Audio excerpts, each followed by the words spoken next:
وہ کمرے میں علی شیر کو لیے سو رہی تھی جب بیرونی دروازہ زور زور سے کھٹکھٹایا گیا تھا۔ وہ ہڑبڑا کر اٹھی تھی، دستک مسلسل ہو رہی تھی۔ وہ آہستہ سے اٹھی اور باہر آئی۔ نشے میں دھت عرفان ٹوٹے پھوٹے قدم اٹھاتا اندر آیا تھا۔ کتیا کہاں مر جاتی ہے تو؟ کب سے دروازہ پیٹ رہا ہوں، بے غیرت، کوئی عاشق آیا ہوا تھا، ذلیل۔ وہ جب بھی جوا ہار ہار کے آتا تھا اسے یوں ہی بلا وجہ گالیاں بکتا تھا۔ وہ دروازہ بند کر کے اندر کمرے میں چلی آئی تھی، وہ پیچھے ہی اندر آیا تھا۔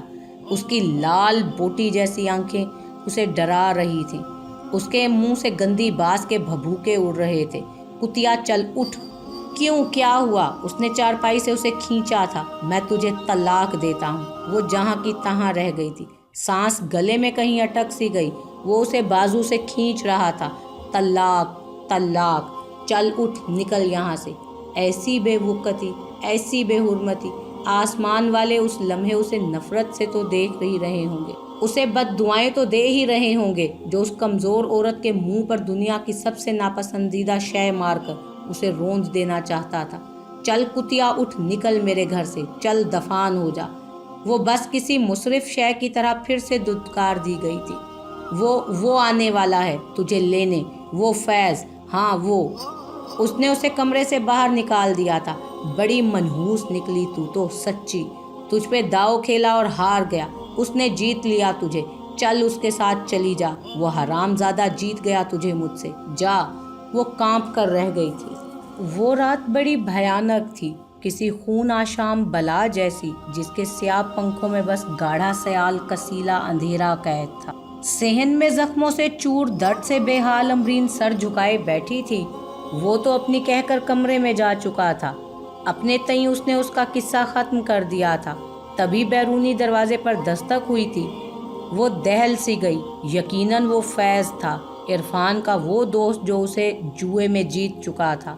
وہ یقیناً اس کے لیے ہی آیا تھا۔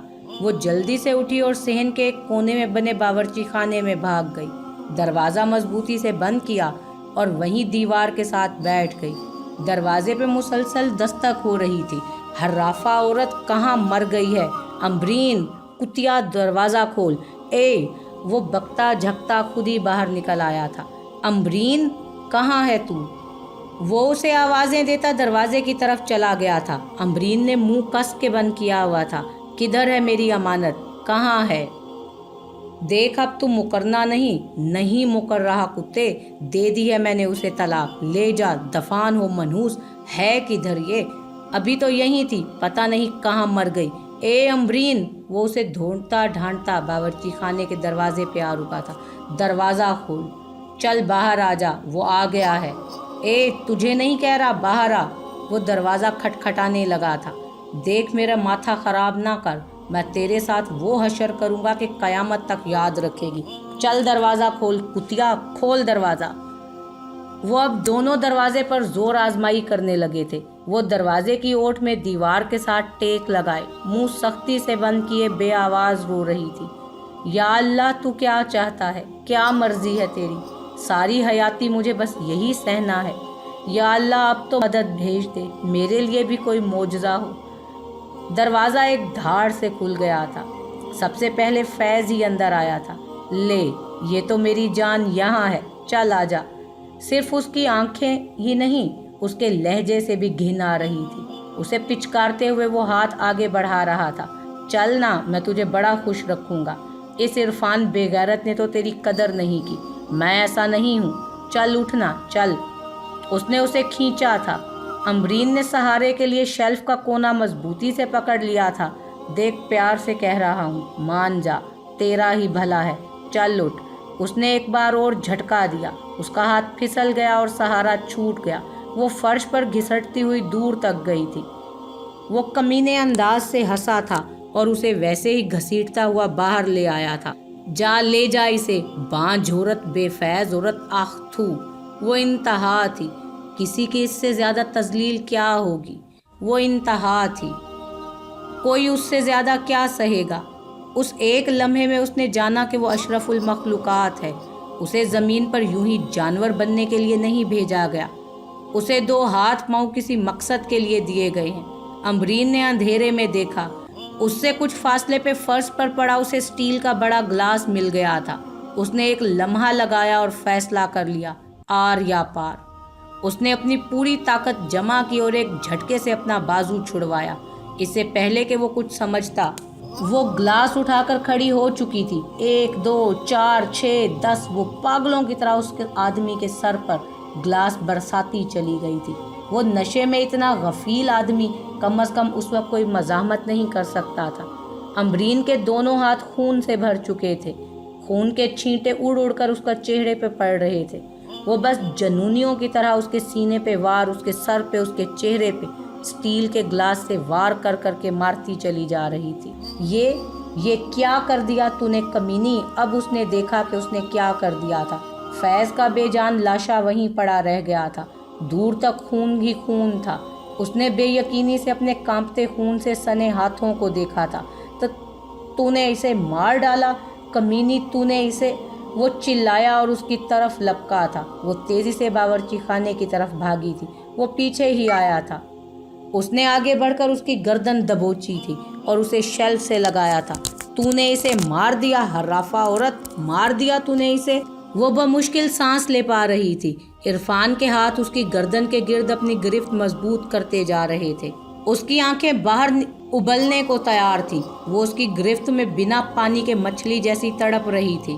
جب سے تو میری زندگی میں آئی ہے کوئی سکھ نہیں ملا، تو ہے ہی منحوس، تجھے مر ہی جانا چاہیے۔ وہ مرنے ہی والی تھی، سانس بند ہونے کو تھی۔ وہ پوری جان لگا کر اس کا گلا گھونٹ چکا تھا۔ تبھی اس نے آخری مزاحمت کا سوچا۔ ہاتھ مار کر اس نے شیلف سے وہ چھری اٹھا لی تھی۔ عرفان کی چیخ فلک شگاف تھی، اس کی کمر سے خون کا فوارہ پھوٹ نکلا تھا۔ امبرین کی گردن پہ اس کی گرفت ڈھیلی ہوتی چلی گئی تھی۔ اس نے دوسرا وار اس کے دل پہ کیا تھا۔ وہ سیاہ دل، وہ بس ایک لوتھڑا تھا، ہر احساس، ہر جذبے سے عاری۔ وہ بہت دیر کھڑی اسے فرش پر تڑپتے دیکھتی رہی۔ آسمان پر اب سرمئی بادل جمع ہونے لگے تھے، دور کہیں بجلی کی لشک تھی، موسم کے تیور ہولے ہولے بگڑ رہے تھے۔ وہ وہیں باورچی خانے میں فرش پر سر جھکائے بیٹھی تھی، خود کو ان گنت بار چٹکیاں بھی کاٹ چکی تھی، لیکن وہ خواب نہیں ٹوٹ رہا تھا تو کیا وہ حقیقت تھی؟ اس نے لمبے لمبے سانس لیے اور عرفان کی چھت کو گھورتی بے جان آنکھوں کو دیکھا۔ موت کا قہر انہیں پتھر کا کر گیا تھا۔ تبھی باہر زور کی بجلی چمکی تھی اور بادل گرجا تھا۔ اندر کمرے میں علی شیر زور زور سے رونے لگا تھا۔ اب اس کا سکتہ ٹوٹا تھا۔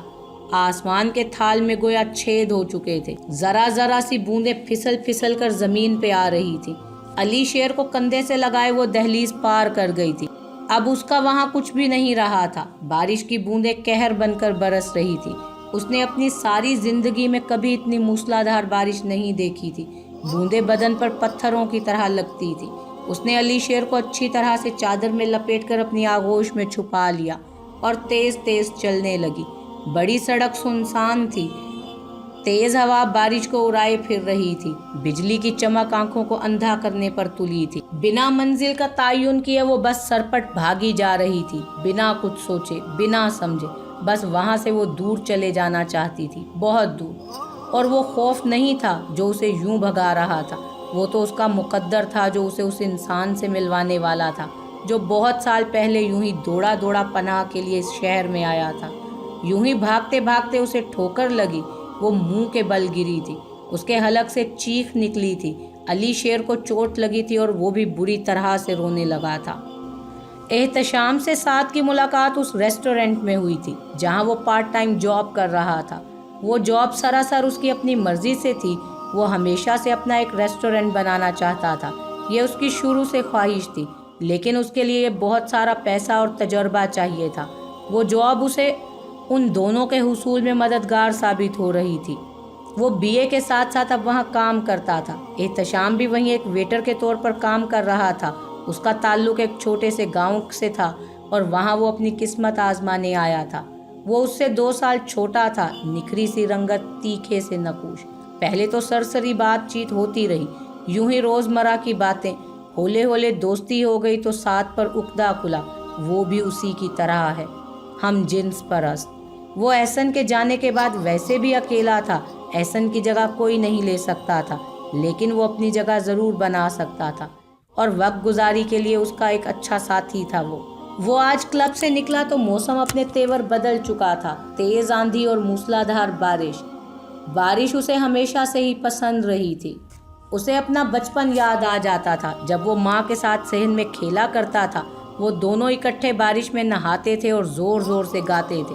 انہی سوچوں میں ڈوبا وہ سیدھا چلا جا رہا تھا جب اس کے سامنے ایک عورت کو بھاگتے ہوئے آتے ہوئے دیکھا تھا۔ اس کی گود میں ایک بچہ تھا۔ وہ بھاگتے بھاگتے ٹھوکر کھا کے گر پڑی تھی۔ عادل جلدی سے اس کی طرف دوڑا تھا۔ اس کی گود میں موجود بچہ بری طرح سے رو رہا تھا۔ آپ ٹھیک ہیں؟ زیادہ چوٹ تو نہیں لگی آپ کو؟ وہ اس کا سوال نظر انداز کیے اپنے بچے کو دیکھ رہی تھی۔ اسے چوٹ نہیں آئی تھی، بس وہ ڈر گیا تھا۔ بی بی اتنی رات کو کدھر جا رہی ہیں اتنی بارش میں؟ وہ بچے کو پچکارتی اٹھنا چاہتی تھی لیکن اٹھ نہیں سکی تھی۔ اس کے پاؤں میں وہ کانچ کا ٹکڑا بری طرح دھنس چکا تھا۔ زور کی بجلی چمکی اور بادل گرجا تھا۔ عادل نے دیکھا وہ 27-28 سال کی عورت تھی، زخموں سے بھرا چہرہ، پھٹے ہوئے کپڑے۔ میں آپ کی کچھ مدد کروں؟ امبرین تکلیف کے مارے رو دینے کو تھی۔ اب بس وہ تھک گئی تھی، اب بس وہ مدد چاہتی تھی۔ اس رات میں وہ اتنا کچھ جھیل چکی تھی کہ اب بس اسے سہارا چاہیے تھا، اب اسے پناہ چاہیے تھی، اپنے سے زیادہ اس ننھے بچے کے لیے۔ مجھے ایک چھت کا آسرا چاہیے، میں بہت تھک چکی ہوں۔ وہ نہیں جانتی تھی کہ اس نے اس پر اتنا بھروسہ کیوں کیا تھا، بس وہ اب اٹھنا چاہتی تھی۔ عادل نے اسے سہارا دیا۔ مجھے کہیں رات گزارنی ہے، مجھے یہ مدد دے سکتے ہو؟ بارش زوروں پر تھی۔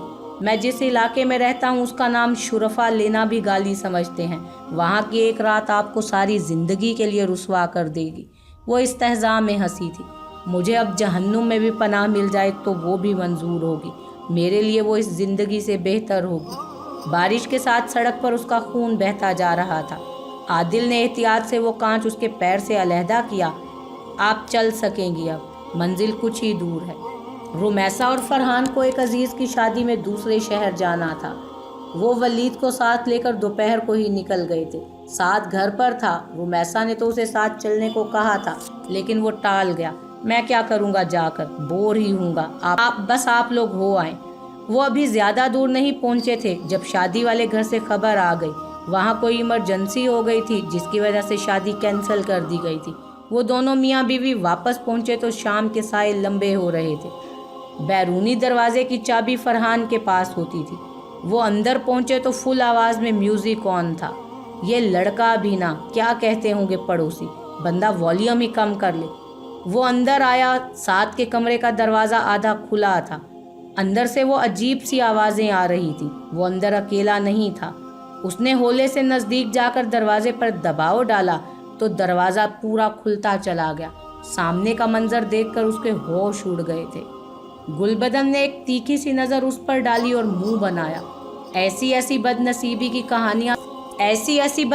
کی کہانیاں سن کر اب میرے دل کو کچھ بھی نہیں ہوتا۔ میں اپنی زندگی میں ایسی بہت داستانیں سن چکی ہوں۔ آپ کو لگتا ہے یہ بس ایک کہانی ہے؟ امبرین نے نظریں اٹھائیں۔ وہ نفی میں سر ہلا گئی۔ نہیں، کہانیاں اتنی دردناک نہیں ہوتی، ایسی عبرتناک تو صرف حقیقت ہوتی ہے۔ امبرین نے اسے سارا احوال کہہ سنایا تھا۔ عمران سے شادی، بے اولاد، پھر عرفان، اس کا برتاؤ، بس وہ اس سے قتل چھپا گئی تھی۔ بس صرف اتنا کہ اس کے خاوند نے اسے جوئے میں ہار دیا تو وہ جان بچانے کو بھاگ نکلی۔ ضروری نہیں ہوتا کہ اپنا ہر زخم پیٹ ننگا کر کے دکھایا جائے۔ گھر کیوں نہیں گئی؟ وہ رکھ لیتے مجھے، اور میں کیوں رکھوں تجھے؟ نہیں رکھنا تو تمہاری مرضی۔ وہ اسے دیکھ کر رہ گئی تھی۔ اب کیا کرے گی تو؟ امبرین نے اس کی آنکھوں میں دیکھ کر پوچھا تھا۔ اب کیا کروں میں؟ دور کہیں طبلے کی آواز آ رہی تھی۔ گلبدن نے اپنی ٹانگ پر سے کپڑا اونچا کیا تھا۔